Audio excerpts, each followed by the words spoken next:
Hi everybody, today we're going to talk about expected value.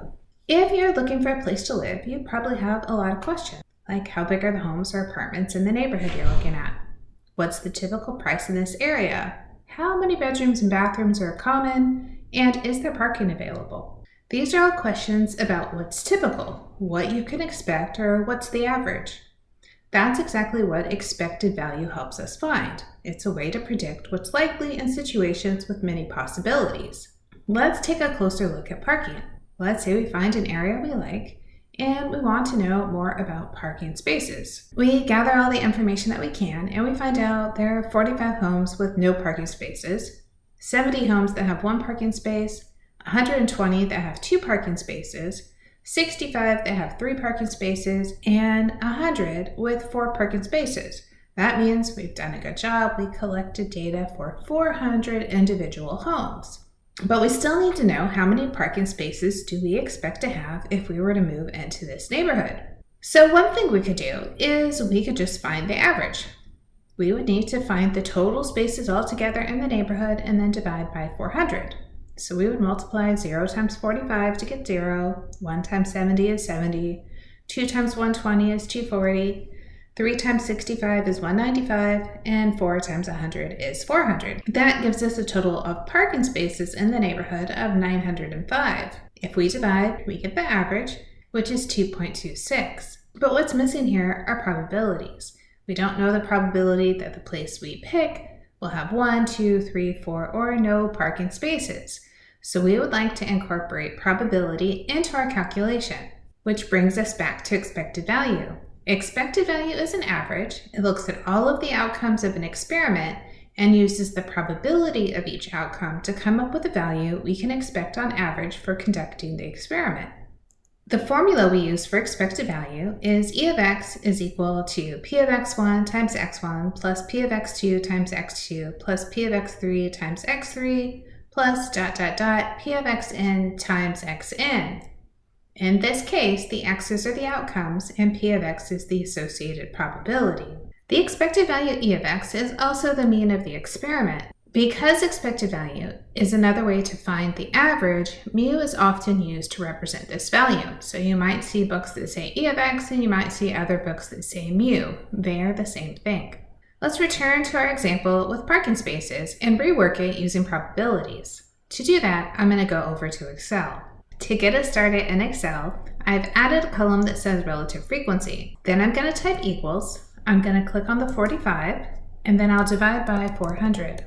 I'm going to double click to copy those down, which adds up to 1. You could also double check that using AutoSum. Next, I need to multiply the outcome times the relative frequency. So notice you're skipping over columns. I'm going to type equals to get us started.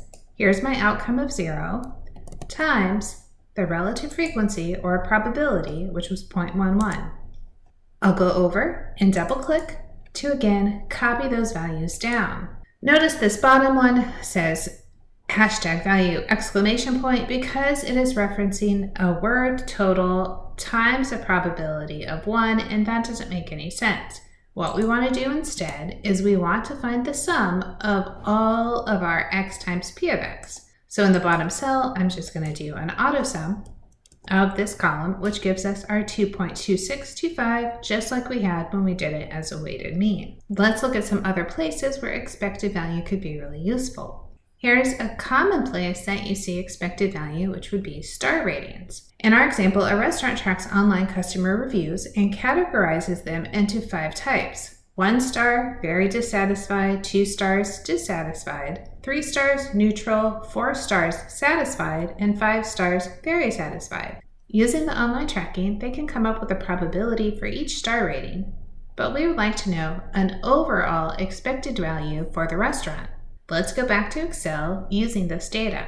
In this situation, we already have our probability and our number of stars. We just need to multiply across. We'll type equals. We'll click on the number of stars times the probability of that rating, and then double click to carry that down. After we have all the x times p of x, we want to click in the cell under it and hit AutoSum to add up the values. This is the average number of stars for this restaurant is 3.7. Our next problem says a local food vendor tracks how many food items customers typically purchase at community events. The data from a recent event is summarized below. 12 people bought nothing, 58 people bought 1 item, 97 people bought 2 items, 41 people bought 3 items, 17 people bought 4 items, and 5 people bought 5. We're going to use this data to estimate the expected number of food items bought per customer.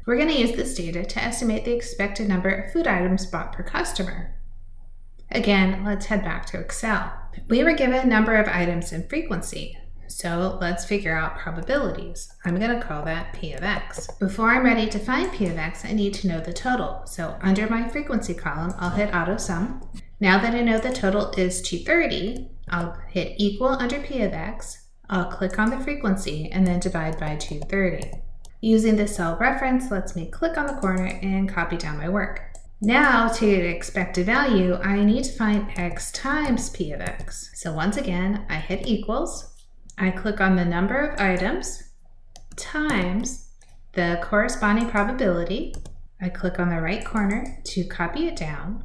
And then under the column, we hit auto sum, which gives us 2.03478261. This is our expected value. I'm going to call it 2.03. If the vendor expects 500 customers at the next event, how many food items should they plan to have available? We'll take our 2.03, multiply by the 500 customers, which says the vendor should expect to have 1,015 food items available to meet crowd demand. Expected value is also very helpful for insurance. That could be car insurance, health insurance, but let's stick to something easy like life insurance. A company will offer $50,000 of life insurance for a 20-year-old for $150 per year.